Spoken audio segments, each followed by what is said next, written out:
In today's video, I'll show you how to easily share a board on monday.com. If you're collaborating with teammates or external partners, this is a must-know skill to keep everyone on the same page. Don't forget to like and subscribe for more productivity tips. First, open your monday.com account and navigate to the board you want to share.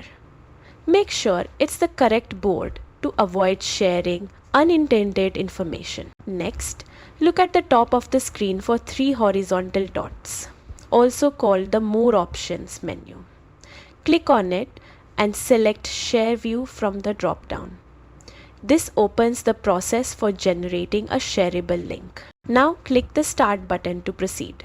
This sets up the shareable view and allows you to manage permissions for who can see your board. Finally, click Copy to generate a link that you can share via email, chat, or anywhere else. And that's it. You've successfully shared your monday.com board.